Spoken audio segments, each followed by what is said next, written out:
Hello everyone, welcome back to our channel. One more mini vlog. ఈ రోజు అయితే నాది మార్నింగ్ డ్యూటీలో అయితే నేను పొద్దున జావ తాగుతాను, మీ అందరికి తెలిసిన. దానికోసం కావాల్సిన వెజిటేబుల్స్ అన్నీ నేనైతే ప్రిపేర్ చేసుకుంటున్నా. ఆనియన్, పచ్చిమిర్చి అండ్ కొత్తిమీర. ఈరోజు కొంచెం డిఫరెంట్గా చేసుకుంటున్నా. రావి జావ అయితే ఆల్రెడీ మా మమ్మీ ప్రిపేర్ చేసింది. అందులో నేను కట్ చేసుకున్న వెజిటేబుల్స్ అన్నీ యాడ్ చేసుకొని మిక్స్ చేసుకొని ఇదైతే బాటిల్లో ఫిల్ చేసుకుంటున్నా.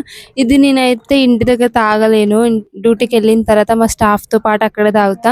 ఇందులో కర్డ్ వేయడం మర్చిపోయినా, మన తెలివి చూడండి. బాటిల్లో ఫిల్ చేసిన తర్వాత అరే కర్డ్ వేయలేదని గుర్తుకొచ్చి మళ్ళీ అప్పుడు కర్డ్ యాడ్ చేస్తున్నా. 3 స్పూన్స్ అయితే కర్డ్ నేను యాడ్ చేసుకున్నా. నాకైతే కర్డ్ వేసుకొని తినడం ఎక్కువ ఇష్టం. మా మమ్మీ అయితే నన్ను కామెంట్ చేస్తుంది, ఫస్ట్ యాడ్ చేస్తారని కర్డ్ లాస్ట్కి యాడ్ చేస్తారా అని. తెలుసు కదా మన తోనట్లుంటది. నాలాగా రాగి జావా కర్డ్ వేసుకొని తాగడం ఎంతమందికి ఇష్టమో కామెంట్ చేయండి. That's for mini vlog. Please do like, share, subscribe my channel. Bye.